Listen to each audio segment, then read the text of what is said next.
আসসালামু আলাইকুম। মায়ার টানে আবারও চলেই পড়ছি আম্মুর বাড়িতে।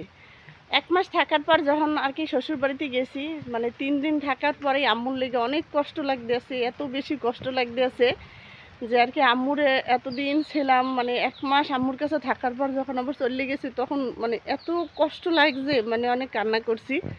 তারপরে যখন আপনাকে ভাইরে বললাম, সে বলল যে তাহলে একটু যাই আবার একদিনের জন্য থাকি আম্মুর আবার একটু দেখেও। তো আবার আম্মুরকে চাই পেলাম, এখন অনেক শান্তি লাগতেছে। মানে আপনাকে মানে এই খুশিটা আর কি ভাষায় প্রকাশ করতে পারবো না যে মোর দ্বারা এত বেশি ভালো লাগতেছে। আর এই যে দেখতে আছেন মুখ আম্মুর এইটা হচ্ছে যে ঘরের সামনে এই, আর এইটা হচ্ছে পুরনো মুরগির খোপ, আর নতুন একটা এই যে মুরগির খোপ উঠাইছে, মানে অনেক সুন্দর করে উঠাইছে, যেহেতু আম্মু বাড়িতে থাকে, উনি মুরগি টুরগি পালে আর কি, এর লিগে নতুনই আর কি একটা মুরগির খোপ উঠাইছে। আর এই যে দেখাম সবচেয়ে আর কি যে বিষয়টা, মুগো বাড়িতে এখন আর আম্মু একলা থাকে। এখন মোর বিয়ে গেছে, ভাইয়া শহরে বাড়ি করছে, সারা ওইভাবে থাকে ভাবির নিয়ে বাচ্চার পড়াশোনার জন্য। আর এই বাড়িতে এখন আর খালি আম্মু একলাই থাকে। এই পাশে আরও অনেক গৃহস্থরা আছে, হ্যাঁ ওই পাশে থাকে, কিন্তু মূলত এই ঘরে আম্মু একলাই থাকে। জানেন বিষয়টা হয়েছে কি, এই যে দেখেন এই একটা পেয়ারা গাছ, এই একটা আমড়া গাছ, এই পাশে পেয়ারা গাছ, এই পাশে জাম্বুরা গাছ আছে, এরপর যে জামরুল গাছ আছে, কিন্তু না এইসব ফল খাওয়ার এখন আর বাড়িতে মানুষ নেই। আগে মানে ফল কম হইতে মানুষ অনেক বেশি আসলাম, এখন আর সেই মানুষগুলা নাই। একটা ফল হইলে মানে ৫ জন ৬ জনে খাইলে যে আনন্দটা পাওয়া যাইতে, এখন গাছ ভরা ফল আছে, কিন্তু এখন আর খাওয়ার মতো কোনো মানুষ নেই, সবাই দূরে দূরে থাকে।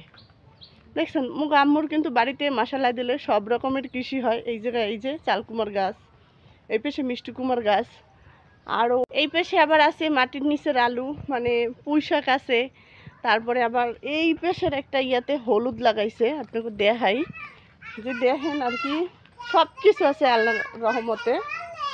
এই যে এইটা হচ্ছে সিম গাছ নতুনই লাগাইছি। এই দেখেন কাঁচা হলুদের একটা পুরা ক্ষেত, এনে বেগুন গাছ, মাসাল্লাহ দিলে সব রকমের গাছ আছে। মানে মোর দ্বারা এই বাড়ি এত বেশি ভালো লাগবে না, কারণ এই বাড়িতে আসলে ছোটোবেলা থেকে বড় হয়েছে, মানে ২০-২২ বছর পর্যন্ত এই বাড়িতে ছিলাম। থাকার পরে এই বাড়িতে যে একটা মায়া টান, এটা মানে ছাড়তে খুব কষ্ট হয়।